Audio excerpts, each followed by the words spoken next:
प्रेम से बोलिए गौरी पुत्र गणेश भगवान की जय। मैं आप सभी का आपके अपने चैनल अनादि धारा में बहुत बहुत स्वागत करती हूँ। आप सभी का दिन शुभ हो, मंगलमय हो और भगवान गणेश जी की कृपा सदा आप पर बनी रहे। आज आप सुनेंगे पौष मास महात्म का अध्याय 3। इससे पहले के अध्याय में आपने जाना था कि किस प्रकार महादेव जी ने पार्वती देवी को पुण्य व्रत के बारे में बताया था और पार्वती देवी ने पुण्य व्रत को विधि विधान से किया और भगवान श्री हरि विष्णु की स्तुति भी की और उनकी पूजा अर्चना की। अब सुनिए, श्री नारायण कहते हैं, नारद पार्वती द्वारा किए गए उस स्तुति को सुनकर करुणा निधान श्री कृष्ण ने पार्वती को अपने उस रूप के जो सबके लिए अदृश्य और परम दुर्लभ है उसके दर्शन कराए। उस समय पार्वती देवी स्तुति करके अपने मन को एकमात्र श्री कृष्ण में लगाकर ध्यान में संलग्न थी। उन्होंने उस तेजो राशि के मध्य सबको मोहित करने वाले श्री कृष्ण के स्वरूप का दर्शन किया। वह एक रत्न पूर्ण मनोरम आसन पर जो बहुमूल्य रत्नों का बना हुआ था, जिसमें हीरे जड़े हुए थे और जो मणियों की मालाओं से सुशोभित था, वहां विराजमान थे। उसके शरीर पर पीतांबर सुशोभित था, हाथ में बंसी शोभा दे रही थी, गले में वनमाला की निराली छटा थी, शरीर का रंग श्याम था, रत्नों के आभूषण उसकी शोभा बढ़ा रहे थे। ऐसे उस रूप को देखकर सुंदरी पार्वती ने मन ही मन उसी के अनुरूप पुत्र की कामना की और उसी क्षण उन्हें वह वर प्राप्त भी हो गया। इस प्रकार वरदानी परमात्मा ने पार्वती के मन में जिस वस्तु की कामना थी उसे पूर्ण करके देवताओं का भी अभीष्ट सिद्ध किया। इसके बाद वह तेज अंतर्ध्यान हो गया। तब देवताओं ने कृपावश होकर सनत कुमार को समझाया और उन्होंने उन उमा रहित दिगंबर शिव को प्रसन्नचित वाली पार्वती को लौटा दिया।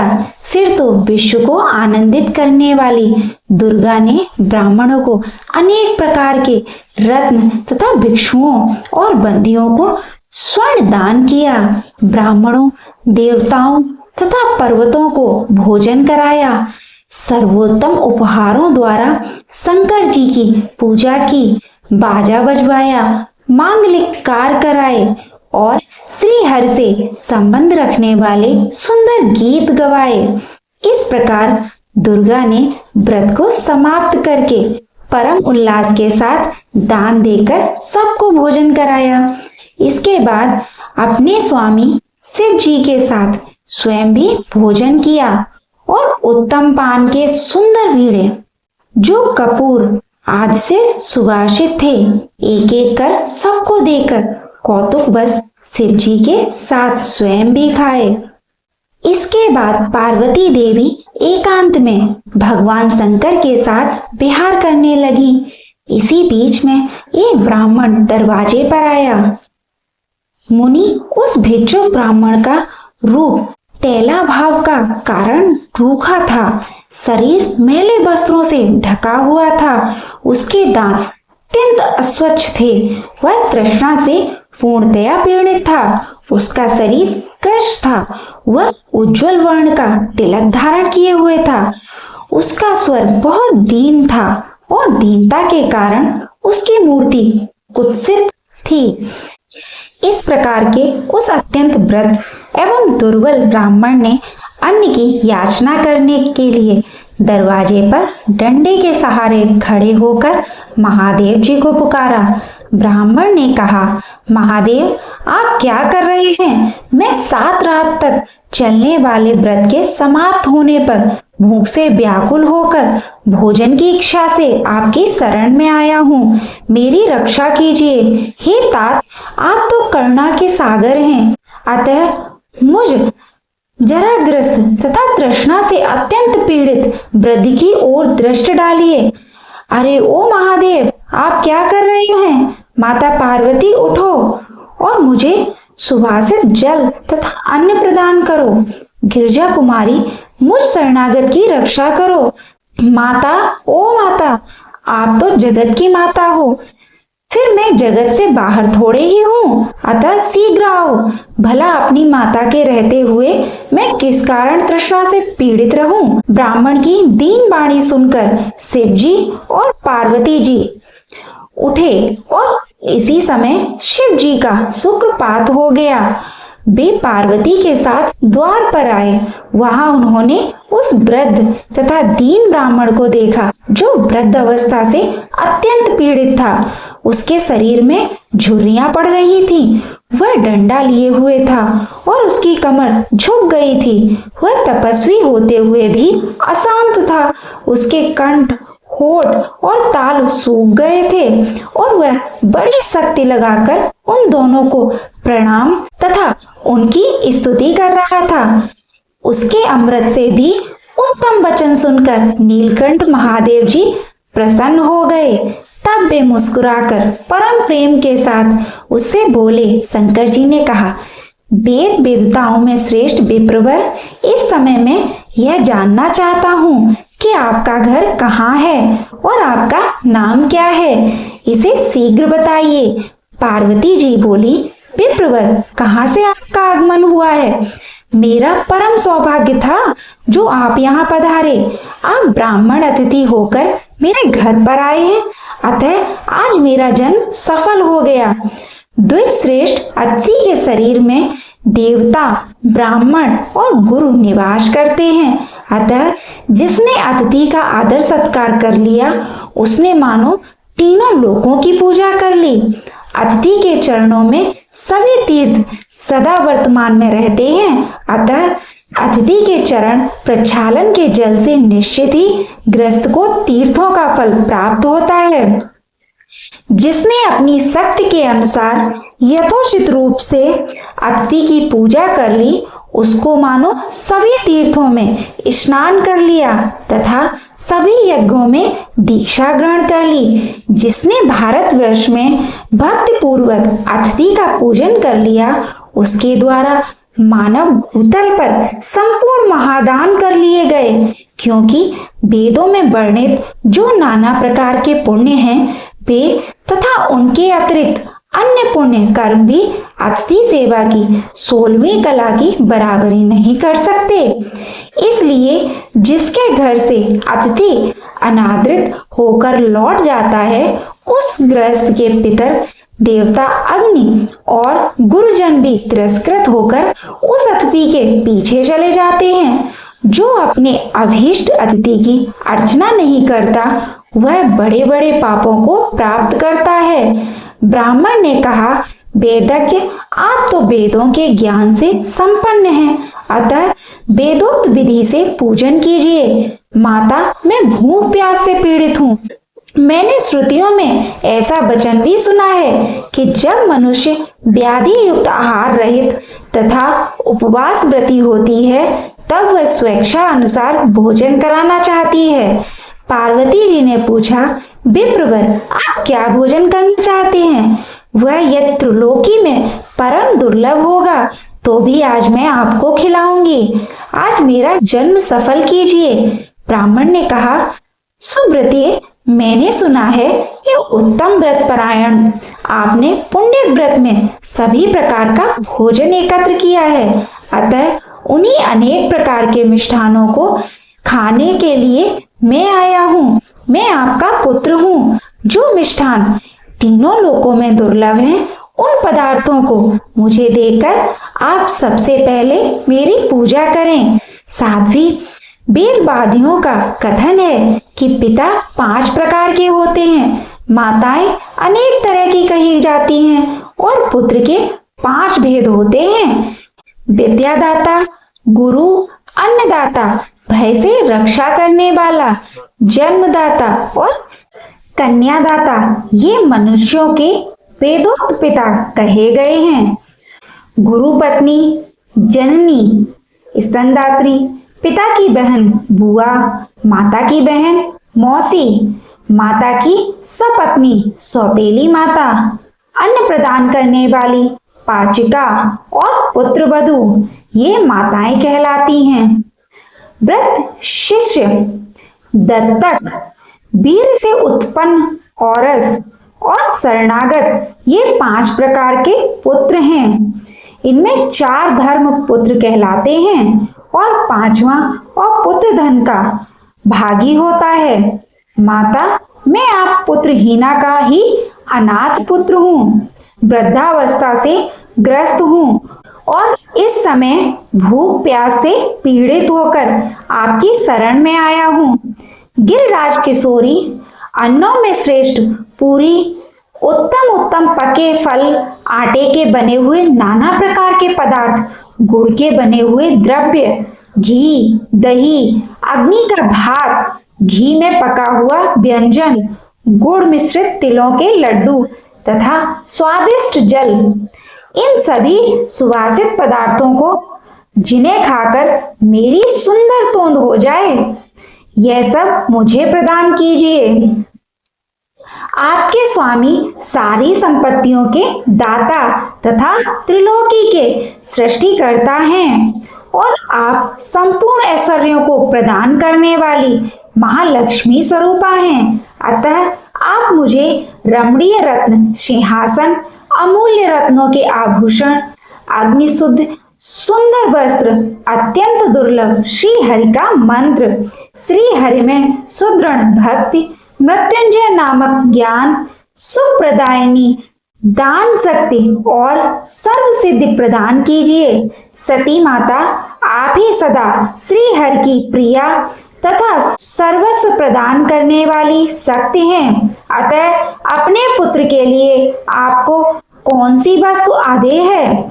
मैं उत्तम धर्म और तपस्या में लगे हुए मन को अत्यंत निर्मल करके सारा कार्य करूंगा, परंतु जन्म हेतु तक कामनाओं में नहीं लगूंगा, क्योंकि मनुष्य अपनी इच्छा से कर्म करता है।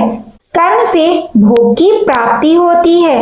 वे भोग शुभ और अशुभ 2 प्रकार के होते हैं और वे ही दोनों सुख दुख के कारण होते हैं। जगदम्बिका, न किसी से दुख होता है न सुख, सब अपने कर्म का ही भोग है।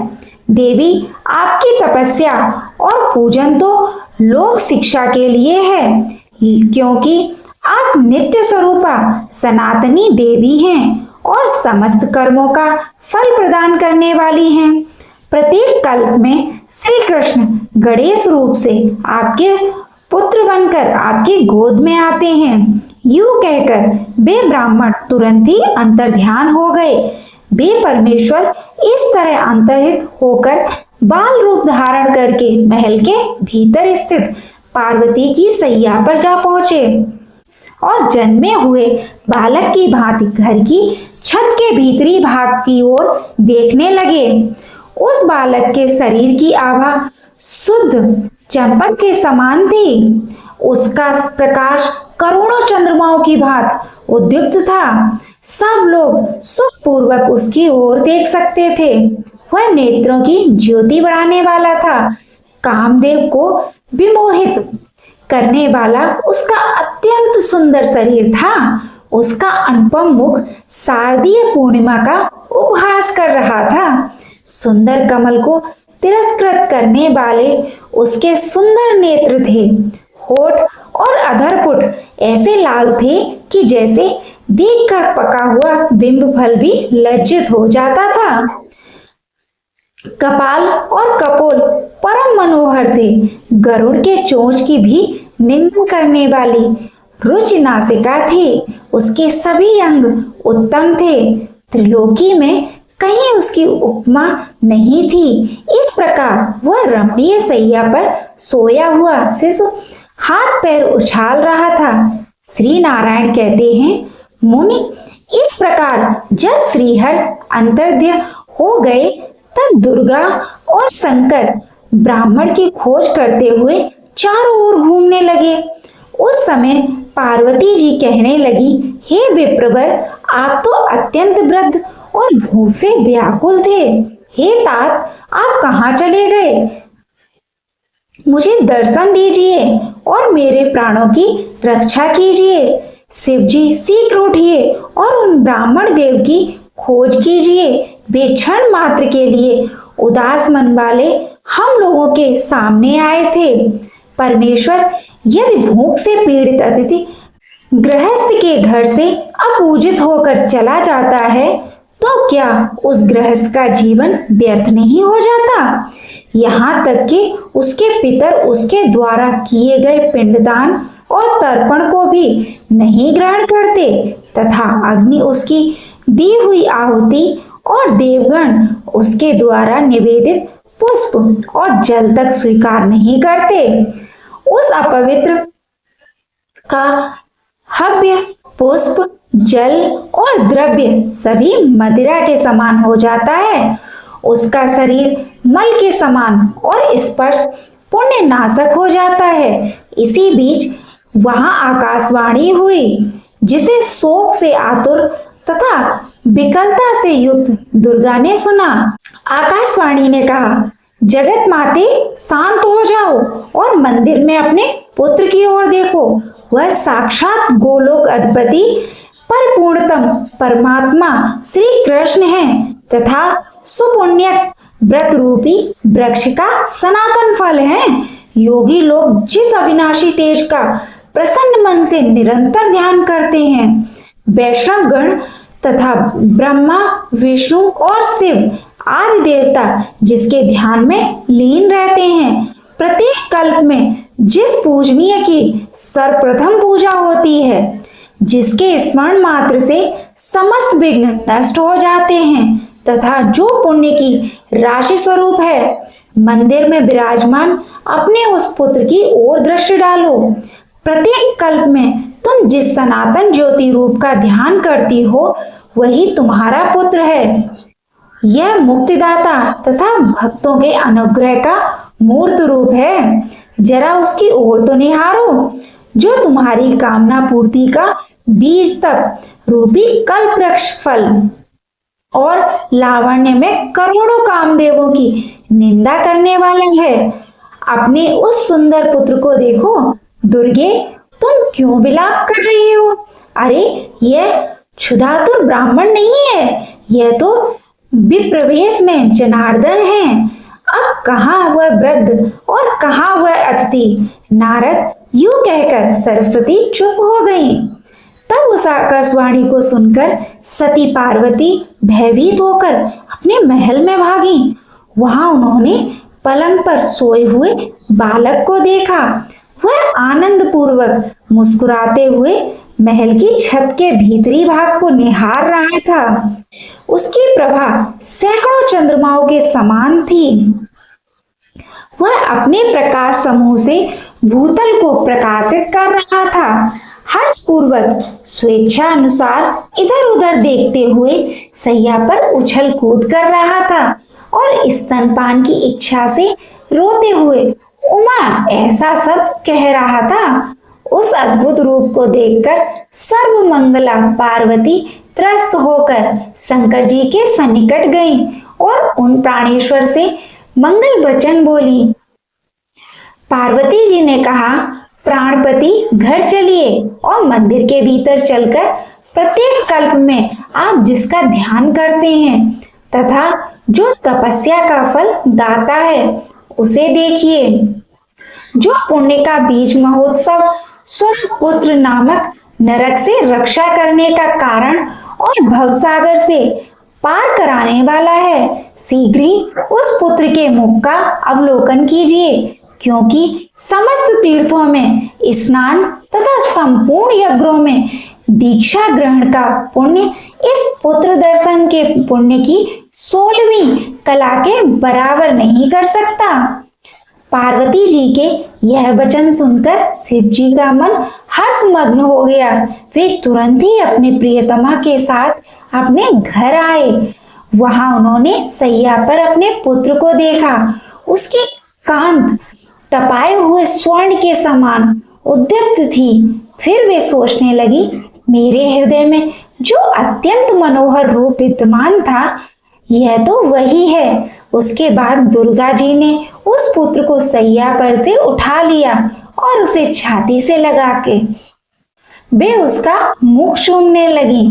उस समय वे आनंद सागर में निमग्न होकर यूं कहने लगी, बेटा, जैसे दरिद्र का मन सहसा उत्तम धन पाकर संतुष्ट हो जाता है, उसी तरह तुम सनातन अमूल्य रत्न की प्राप्ति से मेरा मनोरथ पूर्ण हो गया।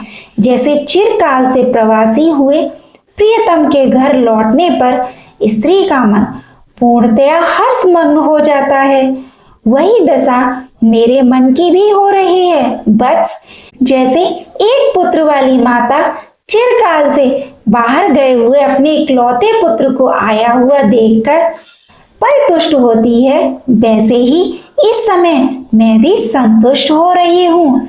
जैसे मनुष्य चिरकाल से नष्ट हुए उत्तम रत्न को तथा अनावृष्टि के समय उत्तम वृष्टि अर्थात वर्षा को पाकर हर्ष से फूल उठता है, उसी समय तुझ पुत्र को पाकर मैं भी हर्ष से गदगद हो रही हूँ। लंबे समय से व्रत उपवास करने वाले भूखे मनुष्यों का मन जैसे सामने उत्तम अन्न देखकर प्रसन्न हो उठता है, उसी तरह मेरा मन भी हर्षित हो रहा है।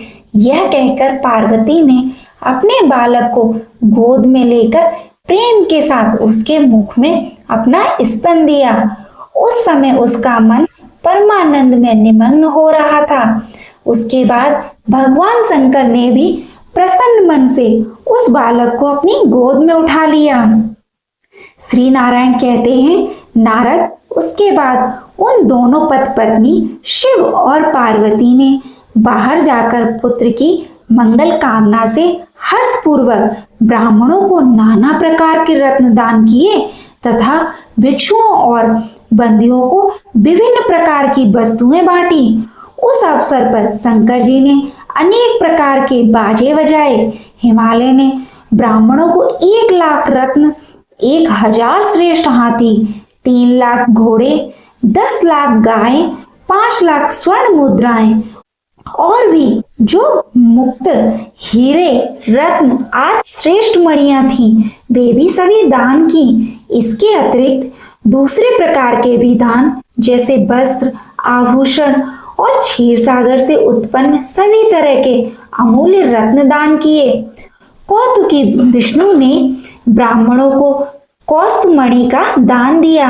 ब्रह्मा ने हर्षपूर्वक ब्राह्मणों को ऐसी विशिष्ट वस्तुएं दान की जो सृष्टि में परम दुर्लभ थी।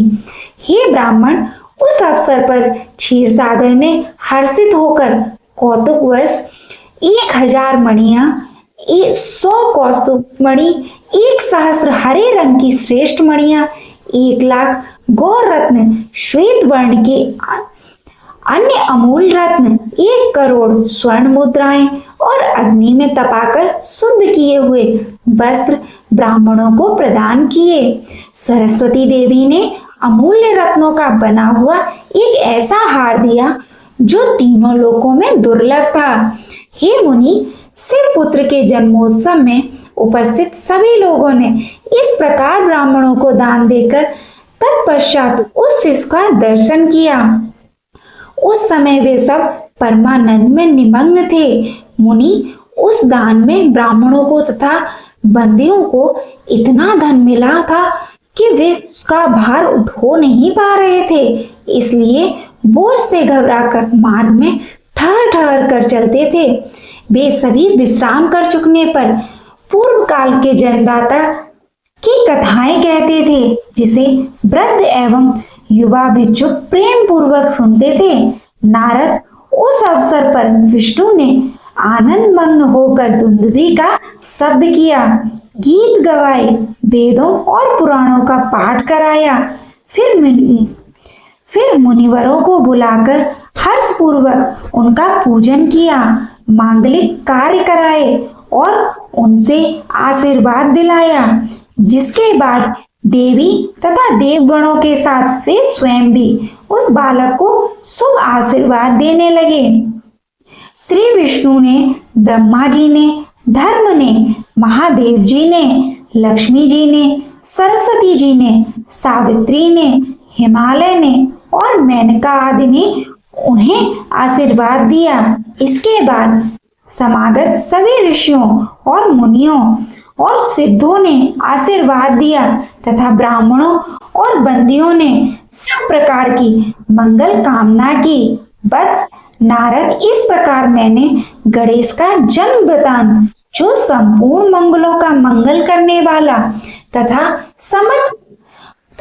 समस्त विघ्नों का विनाशक है, पूर्णतया तुमसे वर्णन कर दिया। जो मनुष्य अंततः समाहित होकर इस सुमंगला अध्याय को सुनता है, वह संपूर्ण मंगलों से युक्त होकर मंगलों का आवास स्थित हो जाता है। इस श्रवण से पुत्रहीन को पुत्र, निर्धन को धन, कृपण को निरंतर धन प्रदान करने की शक्ति, पत्नीहीन को पत्नी, प्रजाकामी को प्रजा और रोगी को आरोग्य प्राप्त होता है। दुर्भगा स्त्री को सौभाग्य, भ्रष्ट हुआ पुत्र, नष्ट हुआ धन और प्रवासी पति मिल जाता है तथा शोकग्रस्त को सदा आनंद की प्राप्ति होती है। इसमें संशय नहीं है। मुनि गणेश आख्यान के श्रवण से मनुष्य को जिस पुण्य की प्राप्ति होती है, वह फल निश्चय ही इस अध्याय के श्रवण से मिल जाता है। यह मंगल अध्याय जिसके घर में विद्यमान रहता है, वह सदा मंगल युक्त रहता है, इसमें तनिक भी संशय नहीं है। यात्रा काल में अथवा पुण्य पर्व पर जो मनुष्य एकाग्रचित्त से इसका श्रवण करता है, वह भी गणेश की कृपा से अपने सभी मनोरथों को प्राप्त कर लेता है। प्रेम से बोलिए गौरी पुत्र गणेश की जय। प्रिय श्रोताओं, अब आप सुनिए श्रीमद् भागवत गीता का महात्म्य 3। श्री भगवान कहते हैं, प्रियजन स्थान में एक जड़ नामक ब्राह्मण था जो कौशिक वंश में उत्पन्न हुआ था। उसने अपना जातीय धर्म छोड़कर बनिए की वृत्ति में मन लगाया। उसे पराई स्त्रियों के साथ व्यभिचार करने का व्यसन पड़ गया था। वह सदा जुआ खेलता, शराब पीता और शिकार खेलकर जीवों की हिंसा किया करता था। इसी प्रकार उसका समय बीतता था। धन नष्ट हो जाने पर वह व्यापार के लिए बहुत दूर उत्तर दिशा में चला गया। वहां से धन कमाकर घर की ओर लौट आया। बहुत दूर तक का रास्ता उसने तय कर लिया था।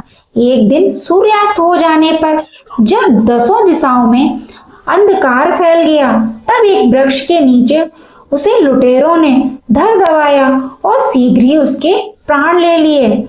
उसके धर्म का लोप हो गया था, इसलिए वह बड़ा भयानक प्रेत हुआ। उसका पुत्र बड़ा ही धर्मात्मा और वेदों का विद्वान था। उसने अब तक पिता के लौट आने की राह देखी। जब वे नहीं आए, तब उनका पता लगाने के लिए वह स्वयं भी घर छोड़कर चल दिया।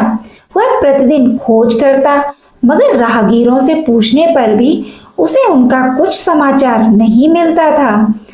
इसके बाद एक दिन एक मनुष्य को उसकी भेंट हुई जो उसके पिता का सहायक था। उसे सारा हाल जानकर उसने पिता की मृत्यु पर बहुत शोक किया।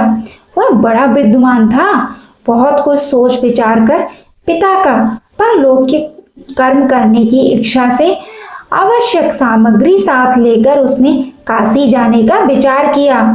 मार्ग में 7-8 मुकाम डालकर यह 9वें दिन उसी वृक्ष के नीचे आ पहुंचा जहां उसके पिता मारे गए थे। उस स्थान पर उसने संध्या उपासना की और गीता के 3रे अध्याय का पाठ किया। इसी समय आकाश में बड़ी भयानक आवाज हुई। उसने पिता को भयंकर आकार में देखा। फिर तुरंत ही उसने अपने सामने आकाश में उसने एक सुंदर विमान देखा। उसमें अनेकों छद्र घटिकाएं लगी थी। उसके तेज से समस्त दिशाएं अलौकिक हो रही थी। यह दृश्य देखकर उसके मन की व्यग्रता दूर हो गई। उसने विमान पर अपने पिता को दिव्य रूप धारण किए विराजमान देखा। उसके शरीर पर पीतांबर शोभा पा रहा था और मुनिजन उसकी स्तुति कर रहे थे। उन्हें देखते ही पुत्र ने प्रणाम किया। तब पिता ने भी उसे आशीर्वाद दिया। उसके बाद उसने पिता से यह सारा वृतांत पूछा। उसके उत्तर में पिता ने सब बातें बताकर इस प्रकार कहना आरंभ किया। बेटा, मेरे निकट गीता के तृतीय अध्याय का पाठ करके तुमने इस शरीर के द्वारा किए हुए दुष्कृत्य कर्म बंधन से मुझे छुड़ा दिया है। अतः अब घर लौट जाओ, क्योंकि जिसके लिए तुम काशी जा रहे थे वह प्रयोजन इस समय तृतीय अध्याय के पाठ से ही सिद्ध हो गया है। पिता के ऐसा कहने पर पुत्र ने पूछा, तात मेरे हित का उपदेश दीजिए तथा और कोई कार्य जो मेरे लिए करने योग्य हो बतलाइए। तब पिता ने कहा, अनक तुम्हें यही कार्य फिर करना है। मैंने जो कर्म किए हैं वही मेरे भाई ने भी किए थे। इससे वे घोर नरक में पड़े हैं। उनका भी तुम्हें उद्धार करना चाहिए तथा मेरे कुल के और भी जितने लोग नरक में पड़े हैं उन सब का भी तुम्हारे द्वारा उद्धार हो जाना चाहिए। यही मेरे मनोरथ हैं। बेटा, जिस साधन के द्वारा तुमने मुझे संकट से छुड़ाया है उसी का अनुष्ठान औरों के लिए भी करना उचित है। उसका अनुष्ठान करके उसमें होने वाला पुण्य उन नरकीय जीवों को संकल्प करके दे दो। इससे वे समस्त पूर्वज मेरी ही तरह यातना से मुक्त होकर स्वल्प काल में ही श्री विष्णु के परम पद को प्राप्त हो जाएंगे। पिता का यह संदेश सुनकर पुत्र ने कहा, तात यदि ऐसी बात है और आपकी भी ऐसी ही रुचि है तो मैं समस्त नरकीय जीवों का नरक से उद्धार कर दूंगा। यह सुनकर उसके पिता बोले, बेटा तुम्हारा कल्याण हो। मेरा अत्यंत प्रिय कार्य संपन्न हो गया। इस प्रकार पुत्र को आश्वासन देकर उसके पिता भगवान विष्णु के परम धाम को चले गए। इसके बाद वह भी लौटकर जन स्थान में आया और परम सुंदर भगवान श्री कृष्ण के मंदिर में उनके सामने बैठकर पिता के आदेश अनुसार गीता के तीसरे अध्याय का पाठ करने लगा। उससे नरकी जीवों का उद्धार करने की इच्छा से गीता पाठ जनित सारा पुण्य संकल्प करके दे दिया। इसी बीच में भगवान विष्णु के दूत यातना भोगने वाले नरक के जीवों को छुड़ाने के लिए यमराज के पास गए। यमराज ने नाना प्रकार के सत्कारों से उनका पूजन किया और कुशलता पूछी। वे बोले, धर्मराज हम लोगों के लिए सब और आनंद ही आनंद है। इस प्रकार सत्कार करके पितृक के सम्राट परम बुद्धिमान यम ने विष्णु दूतों से यमलोक में आने का कारण पूछा। तब विष्णु दूतों ने कहा, यमराज शेष सैया पर शयन करने वाले भगवान विष्णु ने हम लोगों को आपके पास कुछ संदेश लेने के लिए भेजा है। भगवान हम लोगों के मुख से आपकी कुशल पूछते हैं और यह आज्ञा देते हैं कि आप नरक में पड़े हुए समस्त प्राणियों को छोड़ दें। अमित तेजस्वी भगवान विष्णु का यह आदेश सुनकर यम ने मस्तक झुकाकर उसे स्वीकार किया और मन ही मन कुछ सोचा। उसके बाद मदोन्मत्त नरकी जीवों को नरक से मुक्त देकर उनके साथ ही वे भगवान विष्णु के वास स्थान को चले। यमराज श्रेष्ठ ब्रह्मांड के द्वारा जहाँ क्षीर सागर है वहां जा पहुंचे। उसके भीतर कोटि कोटि सूर्यों के समान कांतिमान नील कमल दल के समान श्याम सुंदर लोकनाथ जगत गुरु श्री हरि का उन्होंने दर्शन किया। भगवान का तेज उनके सैया बने हुए शेषनाग के फणों की मणियों के प्रकाश से दुगना हो रहा था। वे आनंद युक्त दिखाई दे रहे थे। उनका हृदय प्रसन्नता से परिपूर्ण था। भगवती लक्ष्मी अपनी सरल चितवन से प्रेम पूर्वक उन्हें बार बार निहार रही थी। चारों ओर योगी जन भगवान की सेवा में खड़े थे। ध्यानस्थ होने के कारण उन योगियों की आंखों के तारे निश्चल प्रतीत होते थे। देवराज इंद्र अपने विरोधियों को परास्त करने के उद्देश्य से भगवान की स्तुति कर रहे थे। ब्रह्मा जी के मुख से निकले हुए वेदांत वाक्य मूर्तिमान होकर भगवान के गुणों का गान कर रहे थे। भगवान पूर्णतः संतुष्ट होने के साथ ही समस्त योनियों की ओर से उदासीन प्रतीत होते थे। जीवों में से जिन्होंने योग साधना के द्वारा अधिक पुण्य संचय किया था, उन सबको एक ही साथ वे कृपा दृष्टि से निहार रहे थे। भगवान अपने स्वरूप भूत अखिल चराचर जगत को आनंद पूर्ण दृष्टि से आमोदित कर रहे थे। शेषनाग की प्रभा से उदर्शित और सर्वत्र व्यापक दिव्य विग्रह धारण किए नील कमल के समान श्याम वर्ण वाले श्री हरि ऐसे जान पड़ते थे मानो चांदनी से घिरा हुआ आकाश सुशोभित हो रहा है।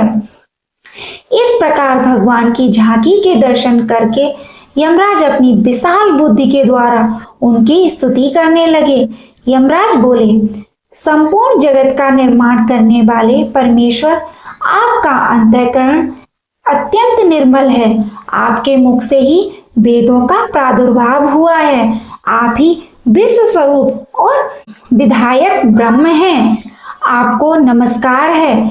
आपने बल और वेग के कारण जो अत्यंत दुर्दश प्रतीत होते हैं, ऐसे दान वेदों का अभिमान चूर्ण करने वाले भगवान विष्णु को नमस्कार है। इस प्रकार स्तुति करके यमराज ने हाथ जोड़कर कहा, जगत गुरु, आपके आदेश से इन जीवों को गुण रहित होने पर भी मैंने छोड़ दिया है। अब मेरे योग्य जो कार्य हो उसे बताइए। उनके ऐसा कहने पर भगवान मधुसूदन मेघ के समान गंभीर वाणी द्वारा मानो अमृत रस सींचते हुए बोले, धर्मराज, तुम सबके प्रति समान भाव रखते हुए लोगों का पाप से उद्धार कर रहे हो। तुम पर देहधारियों का भार रखकर मैं निश्चिंत हूँ। अतः तुम अपना काम करो और अपने लोक को लौट जाओ। ऐसा कहकर भगवान अंतर ध्यान हो गए। यमराज भी अपनी पुरी को लौट आए। तब वह ब्राह्मण अपनी जाति के और समस्त नरक के जीवों का नरक से उद्धार करके स्वयं भी श्रेष्ठ विमान द्वारा श्री विष्णु धाम को चले गए। अब सुनिए श्रीमद् भागवत गीता का 3रा अध्याय। अर्जुन ने भगवान श्री कृष्ण से कहा, हे जनार्दन, हे केशव, यदि आप बुद्धि को सकाम कर्म से श्रेष्ठ समझते हैं तो फिर आप मुझे इस घोर युद्ध में क्यों लगाना चाहते हैं? आपके अनेक उपदेशों से मेरी बुद्धि मोहित हो गई है। अतः कृपया करके निश्चय पूर्वक मुझे बताइए कि इनमें से मेरे लिए सर्वाधिक श्रेष्ठकर क्या होगा।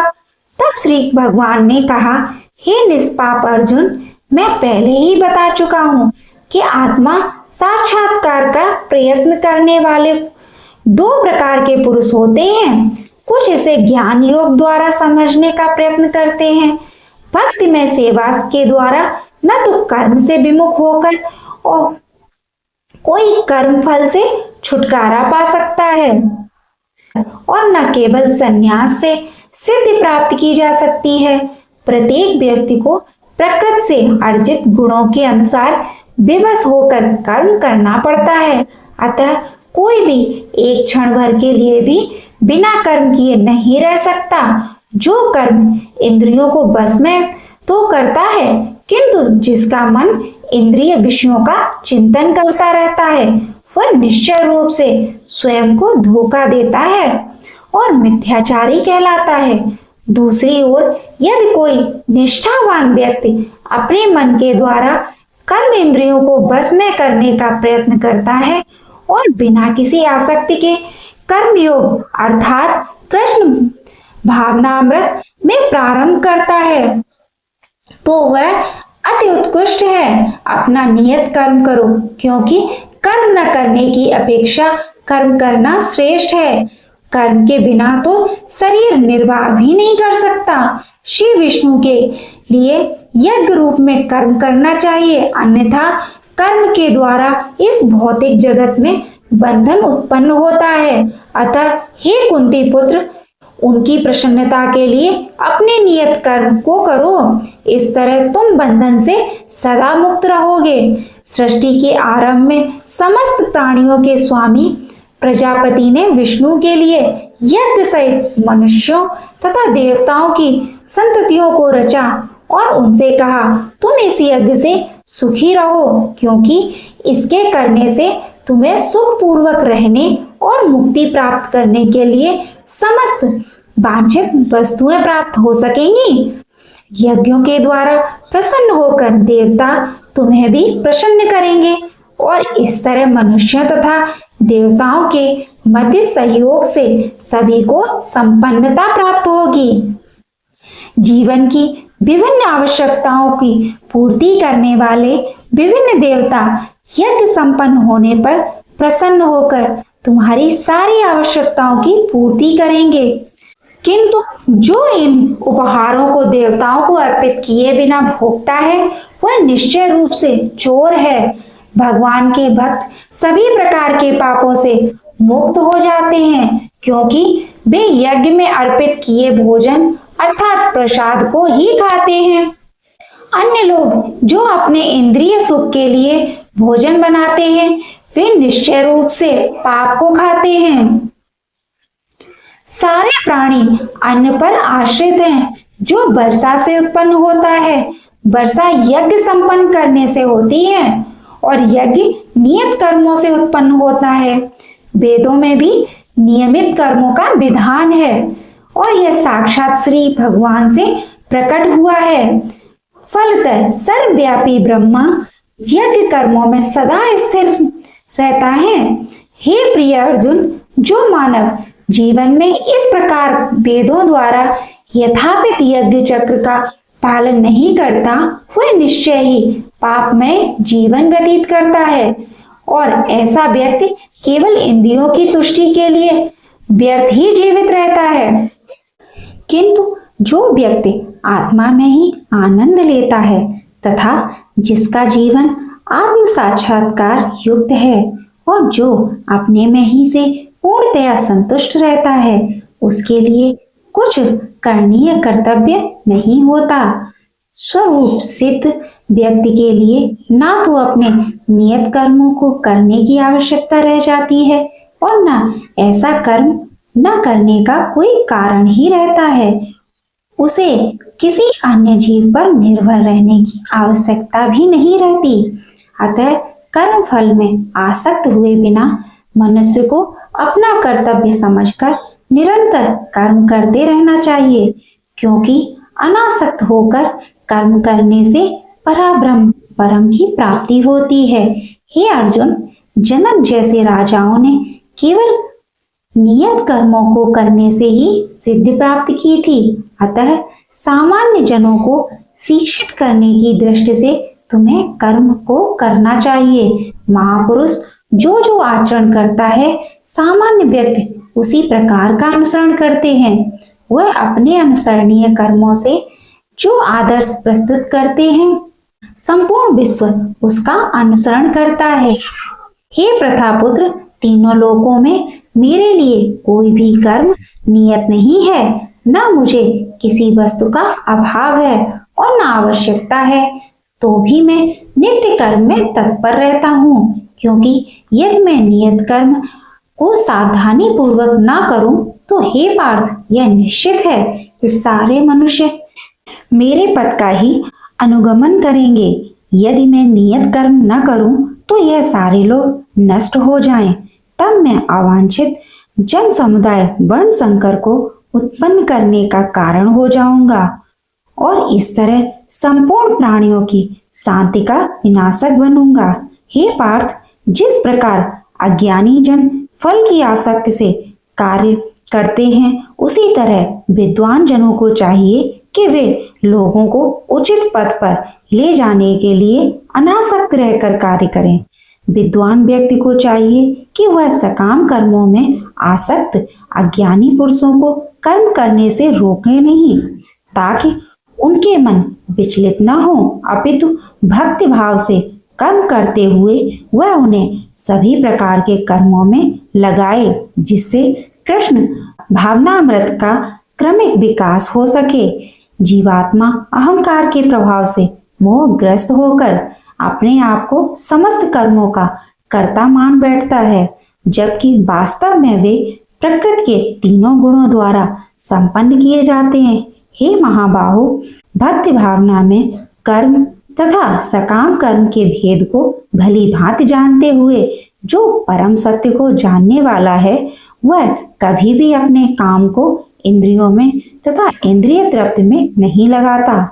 माया के गुणों से मोहग्रस्त होने पर अज्ञानी पुरुष पूर्णतया भौतिक कार्यों में संलग्न रहकर उनमें आसक्त हो जाते हैं।